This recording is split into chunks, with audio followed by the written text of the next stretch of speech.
Welcome back, everyone, to episode 25 of the Tricks and Traps Speedrun. So I'm coming into today, rated 1528, and we'll try and keep it going. Let's hop into the first game. Okay, first opponent, playing Larry Cymbalin. And we have the Saragossa opening. Not an opening you see too often. What do I want to do against this? I think just, whoop, what just happened? Game aborted. Oh no, my opponent. Yeah, I was going to play e5 and maybe play a one knight attack against a reverse Caro Khan. But okay, let's just start another game. This time I'm white. And I'll play e4. I have a king's pawn. Whoa, what is with people moving their c-pawn so early? c6, I think, is somewhat of a free pawn. And black could win it back with queen e7, but I'm going to take over the center. Yeah, if d6, I'll retreat. Queen takes pawn, I'll develop. And black will be moving the queen a few times. But maybe my opponent's trying to set up some tricks of their own. Because now if I take, there is f6. That's interesting. Yeah, this is a new opening concept for me. So take f6, queen h5, g6 doesn't really work. I'm calculating take f6 and then d6. Looks interesting. Queen e6, I have bishop c4.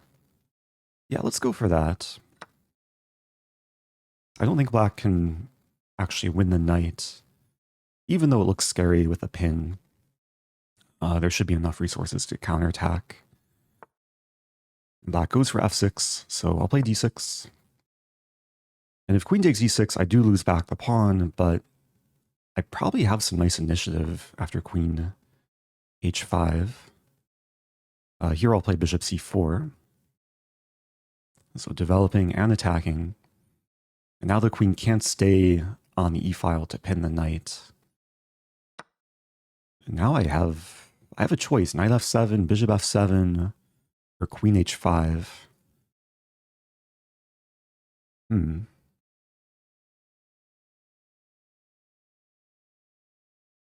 Actually not sure what I want to go for. Queen h5, g6, knight takes g6. That looks pretty good. Let's go for queen h5. It is nice to bring another attacker to harass a king. And usually when you have a lead in development, then tactics will usually go in your favor. In this case, yeah, g6 will be the pin. If king d8, there's a massive fork. And black just resigns. Okay. So managed to punish a somewhat dubious opening. Yeah, we'll just check with the engine real quick. It seems like black can't really get much compensation here. Yeah, as I mentioned, if d6, I would move back. And even if black wins back the pawn, this is still very pleasant for white. So, nice start, up to 1536. Let's keep it going. Playing ensemble.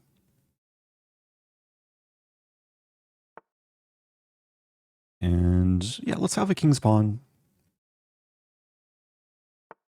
I'm going to take a break from the Massacre Gambit. I'll play knight c6. Bishop b5. So I don't think I've yet to encounter the Spanish, also known as the Roy Lopez. And I've been kind of waiting to play this Schliemann Gambit, also known as a Jaenisch. d3 is a very playable move. I'm going to take. I did go through a phase of playing this as black in tournament play many years ago. And white is playing a very solid line. I actually don't fully know the theory here. Pretty sure I can just play bishop c5. If white tries to grab the pawn, then I'll at least have the bishop pair. White is preventing me from castling. So I'll play d6. Actually, d6, knight g5. I have to be a little bit careful.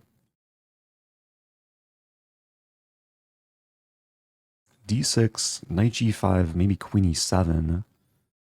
White could go in. I lose casting rights, but then white's pieces are a little bit awkward. Yeah, this should be fine. This opening for black does have some risk to it. Like pushing the f-pawn early does kind of weaken the king side a little bit. But I think it's okay here. And there is upside too. If I can not blunder anything, then like later on in the middle game, one of the ideas is to use the f-file and then try and attack on the king side. So I'm allowing this or this.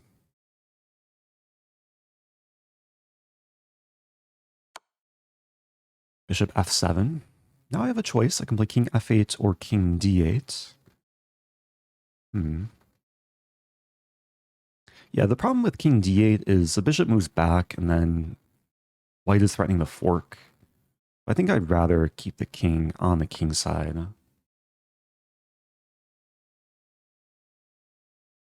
And now I'm threatening h6 to basically win a piece. Knight is tied down to defending the bishop. Yeah, I think white was obliged to move the bishop back. And now, can I take over initiative h6? I'm not too scared of knight f7.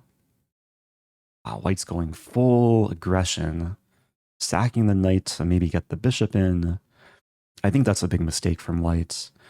After takes, my king side is decently defended. I can counterattack with knight d4.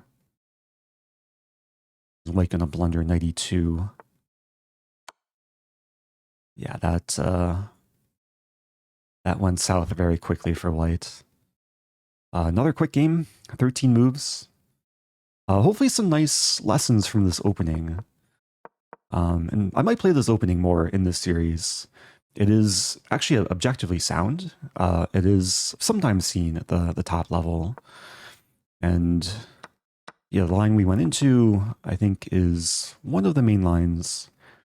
White could take, and take. And then the idea is just to castle and maybe eventually win back the pawn. And, yeah, have an extra half-open file to work with too. But yeah, let me just check what happened in the game. Knight g5 was actually an inaccuracy, probably because of what happened. This is a bit counterproductive for white. And here white should just move back. And then I was going to have some fun, probably bishop g4, set up knight d4, maybe even g5 to attack. So that brings me to 1544. Let's keep it going. Okay, this time I'm white. Play e4. g6. Let's go for bishop to c4. And then queen f3. This seems like a just pure beginner's opening, but there is a somewhat sophisticated gambit here to play d4, sacrificing the center pawn. Okay, black has other ideas, maybe preparing pawn d5. Bishop takes d4. This is, I think it's called the monkey's bum gambit. An idea would be to just accelerate development and attack. So here, black is trying to blunt the power of my bishop. So maybe e5. Blunting the power of black's bishop. I'm dreaming of knight c3, knight e4, knight d6. This is already a pretty weak square in black's position. Okay, black is maybe preparing this, but then I can take because there's a pin. So I'll continue with my plan.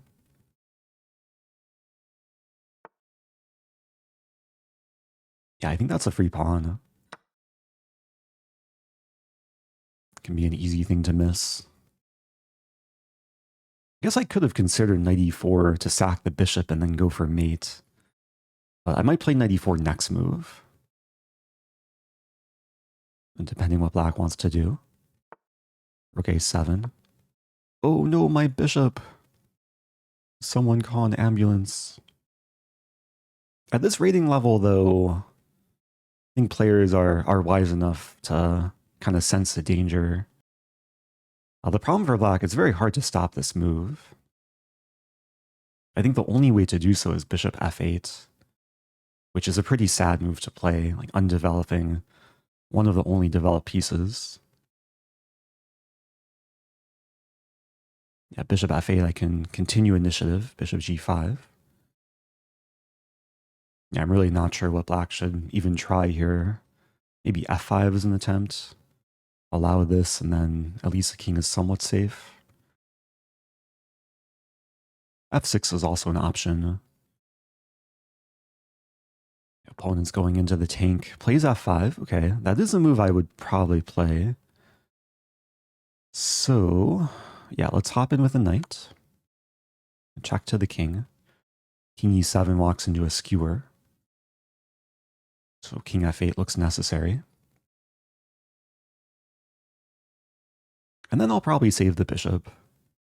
Just move back to the center.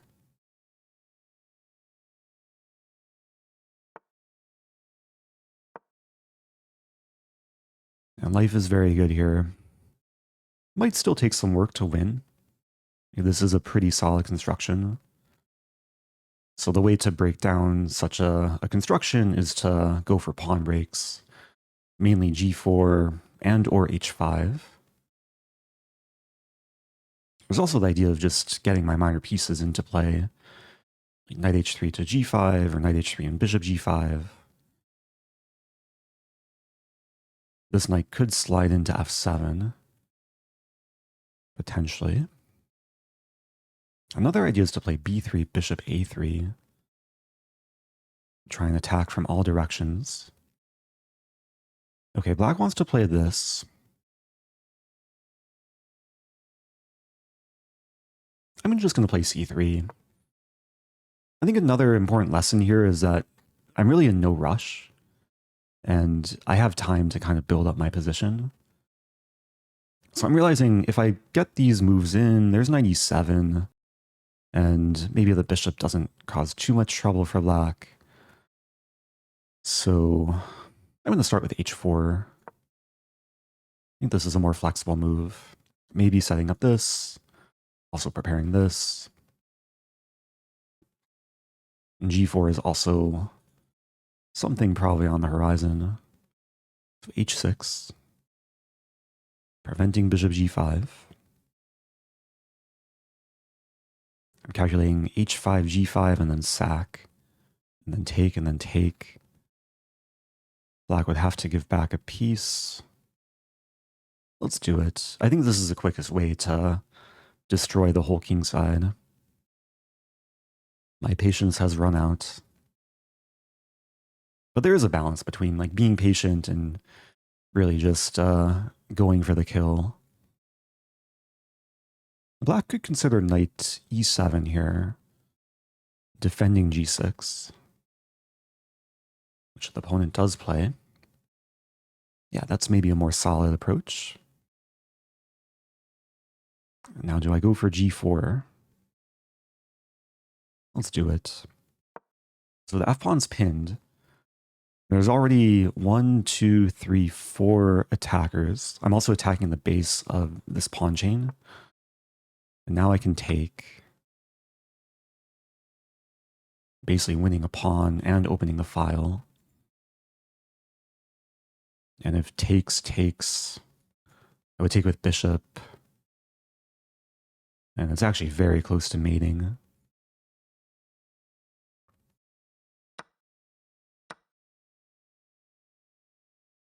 I'm threatening some pretty nasty discoveries. Actually trying to calculate king g8. I don't think this works. Like even if I get into f7, the king does hide. So is there a clean knockout after king g8? Maybe bishop g6. I'm just threatening mate in one. Yeah, that looks pretty good. Yeah, even when you're winning, you do want to try and anticipate what the opponent's going to do. and try and find the best reply.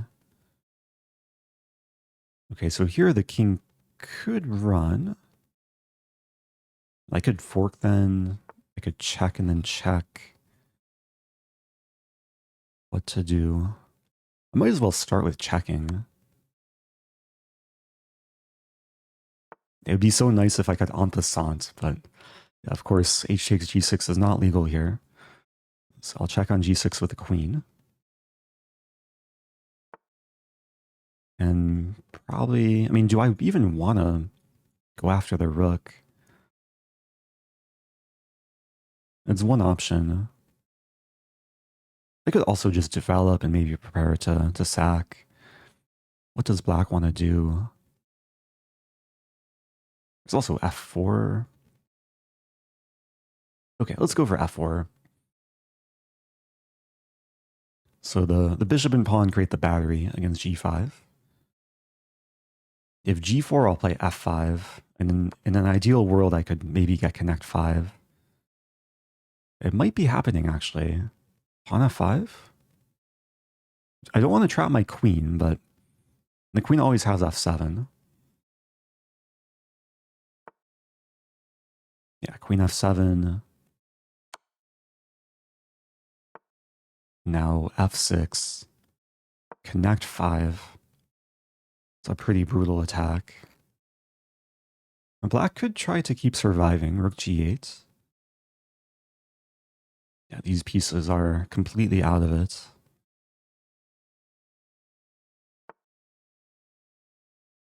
Okay, that's also a move. So trying to cover g7. I'm still trying to win efficiently. Maybe taking on g5. Oh, wow. There's... Okay, I have to go for this. There's this prospect of connect 6 checkmate. If takes, I play h6. I'm threatening to take, completing the pawn chain on the diagonal. And that's discovered check and mate. If knight takes, then it's just queen takes g7 mate. I'm having a little bit too much fun here. I'm hoping my opponent allows this. It would be nice. I do want to give them kudos for playing on and not resigning. Because at this level, you should probably never resign, because players do sometimes slip at the finish line. So we see rook f8. Okay, I don't think I'm getting my connect 6, but I'll give a check. Probably take here next.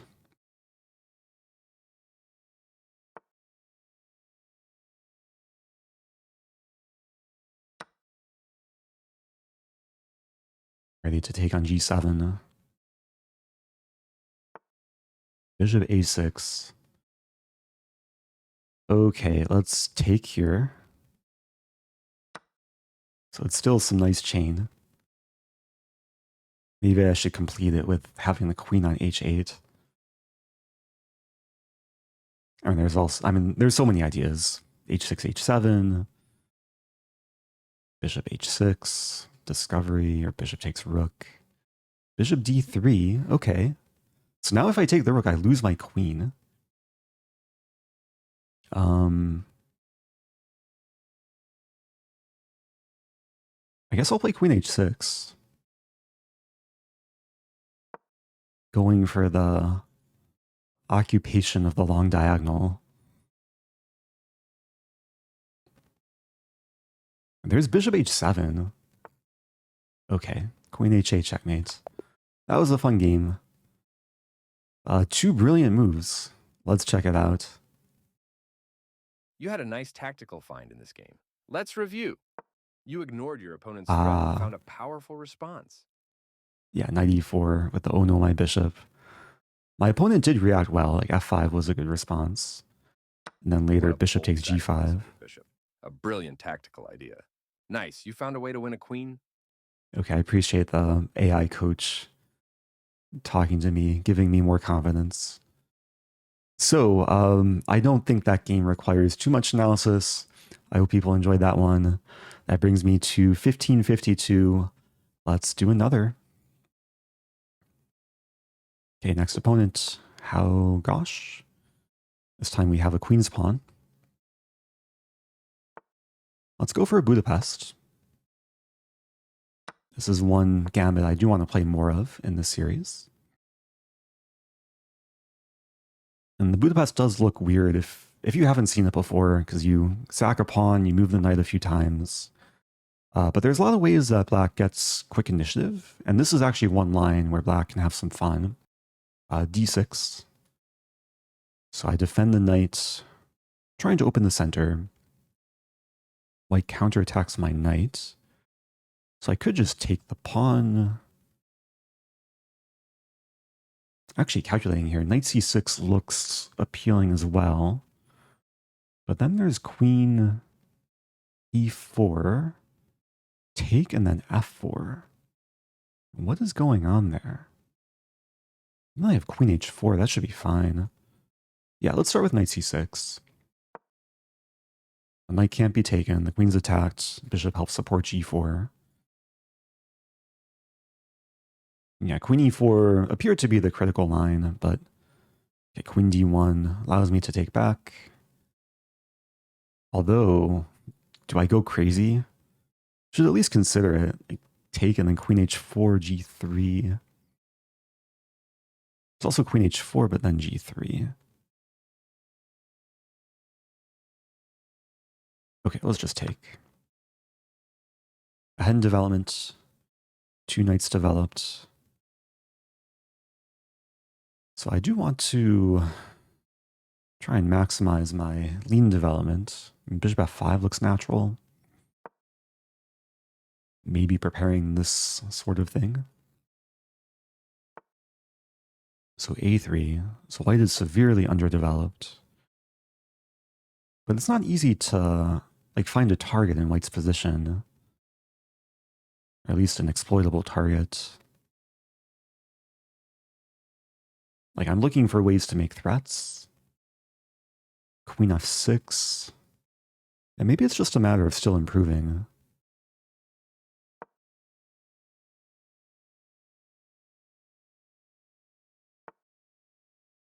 Oh, okay. Well, now, yeah, that's a big mistake from white. It is a type of position that, and I think it's easier for white to blunder with black having so much developed. And this is going to end pretty badly for white. Okay, 10 move win with the Budapest. This is probably one of the first lines you should learn in the Budapest, just what to do when the opponent accepts the gambit and defends and attacks. But d6 is a nice response. And if white were to take, I think I was going to play this.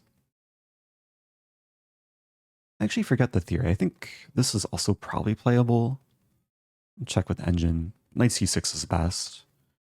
If queen e4, black just develops. And in this position, black's down 2 pawns, but has great development. The queen's a target. Casting queenside's coming. And the engine much prefers black. So that brings me to 1560. Some fun games today. Let's do another. Playing Hassan 1369. Have I played this opponent before? No, okay. For some reason the name sounded familiar. Let's play bishop c4. c6, okay. Develop.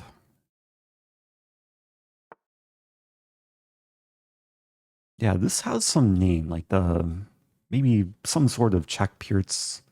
It did start as a Pirc Defense. I want to be aggressive. d4 would walk into this pin. So let's go ahead and play a Grand Prix setup. Pawn f4. And the idea is to play knight f3 and castle. And okay, I do have to watch out here. There might be the threat of this, and then pawn could be a target. So I'll just play this. I was going to say the Grand Prix is very typical against Sicilian, but it's also playable against the Pirc. I'll keep developing. Okay, black is going for the quick checkmate. Let's develop the queen and defend.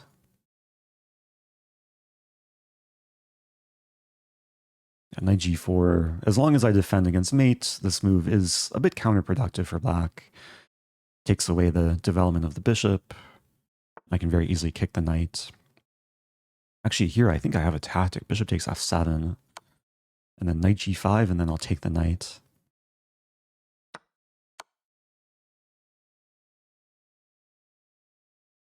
Sometimes you see this tactic with the bishop undefended on g4. But here it's a knight that's regretting its life decisions. Now I do walk into some discovery. The good news is, yeah, black didn't really have a great way to like win material, so I guess I'll just move back. The bishop could develop.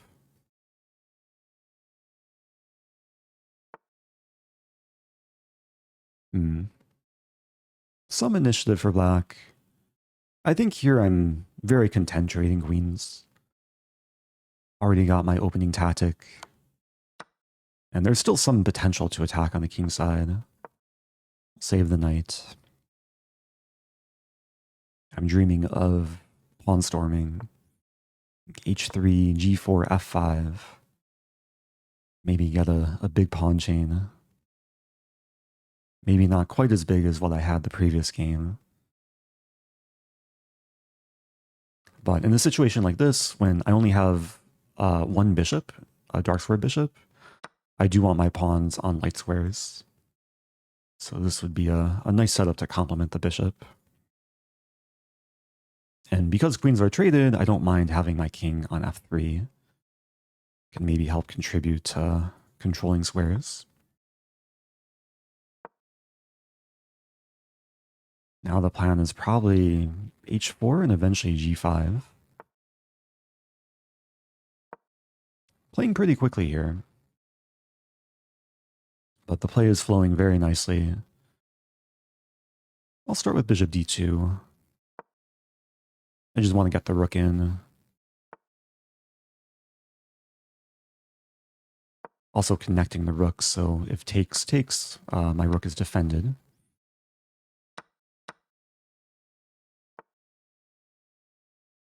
Okay, black is doing their best to survive. And maybe I should have played bishop e3. I didn't want to run into this stuff, but bishop e3 here I just take. Okay, improve the bishop slightly.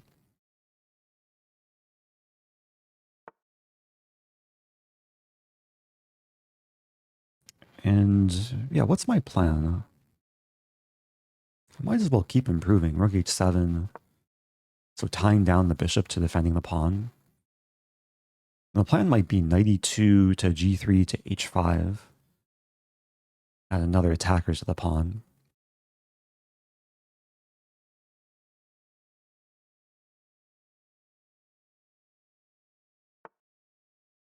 Yeah, in a situation like this, I want to focus on the side where I have the pawn majority. In this case, it's basically 2-on-1 on the king side. And eventually I'll hopefully make a pass pawn. Knight h5 is on tap. I'm not too scared of this pawn storm. Now that could defend.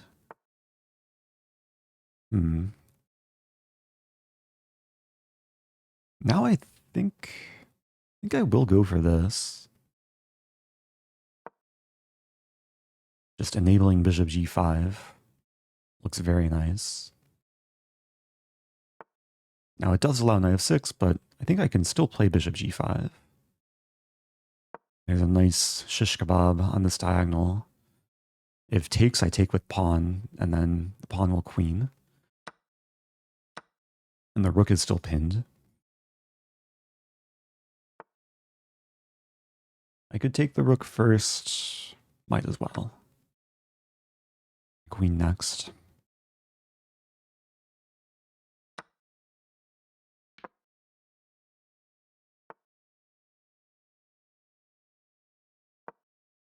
I'll use my king to help out. Maybe f6 and king f5. I guess I could have played f6 first. Just to get rid of this pawn.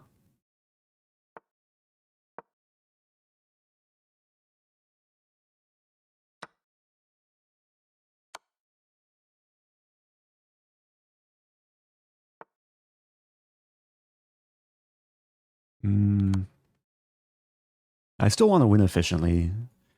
Now it's a matter of bringing the knight in. This is actually mate in 2. If king d8, then this is mate. King f8, this is mate.